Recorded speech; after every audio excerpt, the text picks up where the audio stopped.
আমি এখানে স্ট্রবেরি নিয়েছি। এখন তো শীতকাল, স্ট্রবেরিটা এখন খুব ভালো পাওয়া যায়। তা আমি এই স্ট্রবেরি দিয়ে আমি স্ট্রবেরিগুলো এইভাবে ছোট ছোট করে কেটে নিয়েছি। আর এখানে 1 কাপ চিনি নিয়েছি। চিনি যতটা লাগবে আমি ততটা দেব। গ্যাসটা অন করে দিলাম। আর এই স্ট্রবেরি 250 গ্রাম মতন আছে।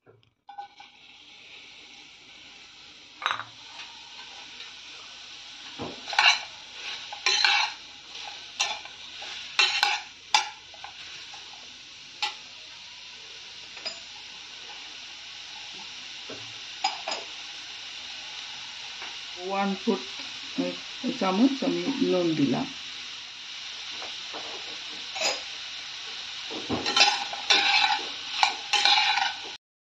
আমি ঢাকা দিয়ে একটু সেদ্ধ হতে দেব 5 মিনিট। আমি 2-3 বার নেড়ে দিয়েছি।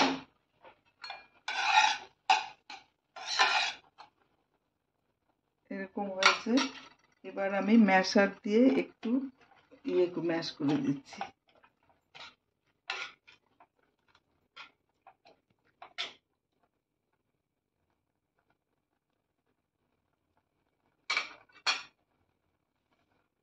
এবার চিনি দিয়ে দিচ্ছি অল্প একটু, মানে হাফ কাপের থেকে একটু বেশি নিয়েছি।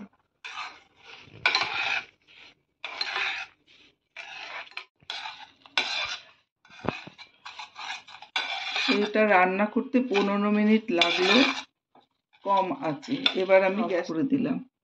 ঠান্ডা হওয়ার পরে আমি শিশিতে ভরবো।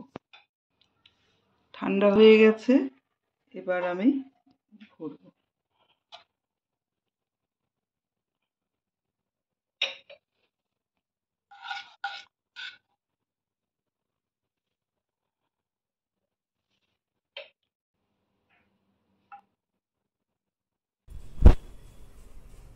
জ্যামটা তৈরি হয়ে গেছে, স্ট্রবেরির জ্যাম। আমি এবার ব্রেডে লাগিয়ে দিচ্ছি।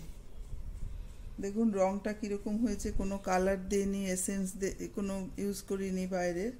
খুব সুন্দর হয়েছে গন্ধটা।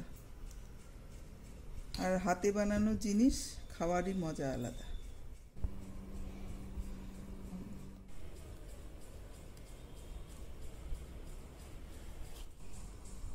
এই জ্যামটা 15 মিনিটেই তৈরি হয়ে যায়। আর কোনো প্রিজারভেটিভ দেয়নি জন্য ফ্রিজে রাখবেন আর শুকনো চামচ দিয়ে এটা বার করবেন, তাহলে বেশ 4-5 মাস তো খুব ভালোভাবে চলে যায়।